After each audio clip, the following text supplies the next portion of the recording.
ఢిల్లీలోని జంతర్ మంతర్ వద్ద నిరసన తెలిపిన విద్యార్థులపై పోలీసులు పాశవికంగా అమానుషంగా వ్యవహరించడాన్ని ఖండిస్తూ నరసరావుపేటలో నిరసన చేపట్టారు.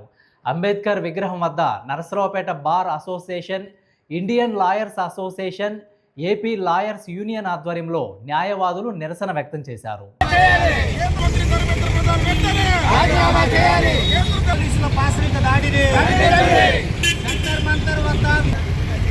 కాపాడండి భారత రాజ్యాంగాన్ని, కాపాడండి భారత రాజ్యాంగాన్ని, కాపాడండి. Save save save constitution, save save save democracy, save save save democracy.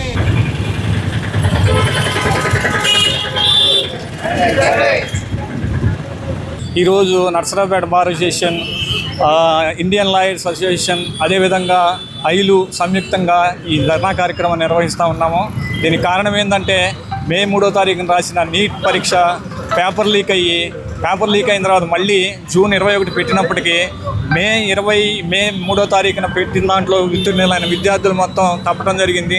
దీని నిమిత్తం విద్యార్థులు జంతర్ మంతర్ దగ్గర నిరాహార దీక్ష నిరసన శాంతియుతంగా ప్రదర్శిస్తూ ఉంటే పోలీసులు అమానుషికంగా దగ్గర ఒక 20 మంది స్టూడెంట్స్ని బలిగొనడం జరిగింది.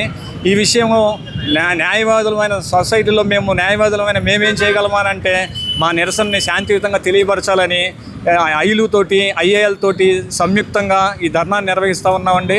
ఈ ధర్నా మా ప్రధాన ఉద్దేశం ఏంటంటే ఎవరైతే పోలీసులు అమానుషంగా పిల్లల్ని చంపారో వాళ్ళందరి మీద చర్యలు తీసుకోవాలి. అసోసియేషన్ వారి ఆధ్వర్యంలో ప్రొటెస్ట్ జరుగుతుంది.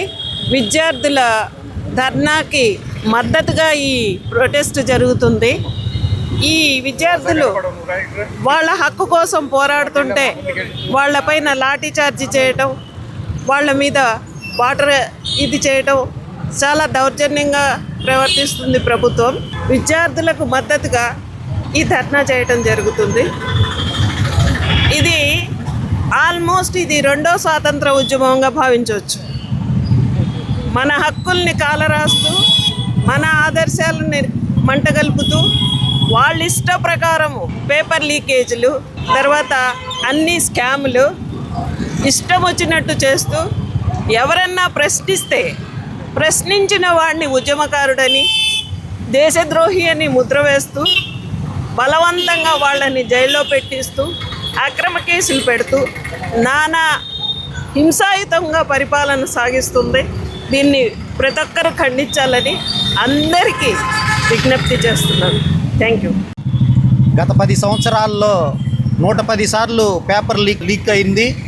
మరి దానివల్ల విద్యార్థులు ఎంతోమంది నష్టపోయారు. ఈరోజు తమ నిరసన తెలియజేయడానికి విద్యార్థులు జంతర్ మంతర్ వద్ద ఆందోళన చేస్తున్నటువంటి విద్యార్థులను అతి పాశవికంగా మరి ఢిల్లీ పోలీసులు కానివ్వండి, కేంద్ర ప్రభుత్వం కానివ్వండి, మరి వాళ్ళని అణిచివేయడానికి వాళ్ళ మీద బాష్పవాయువులు ప్రయోగించడం, మరి వాటర్ క్యానన్స్ ఉపయోగించడం, వాళ్ళ మీద లాఠీ చార్జీ చేసి తీవ్రంగా గాయపరచడం, ఇది చాలా దిగ్భ్రాంతికరమైన విషయం. ప్రజాస్వామ్యంలో ఎవరైనా ఆందోళన చేసేటటువంటి హక్కు ప్రజలకు ఉంది. అటువంటిది విద్యార్థులు ఈ దేశ భవిష్యత్తు కోసం, యువత కోసం మరి వారు నిరసన తెలియజేస్తూ ఉంటే పార్లమెంటు వద్ద మరి ఇటువంటి అమానుషమైన దాడిని చేయడం ఇది అందరూ కూడా విచారించదగినటువంటి విషయం.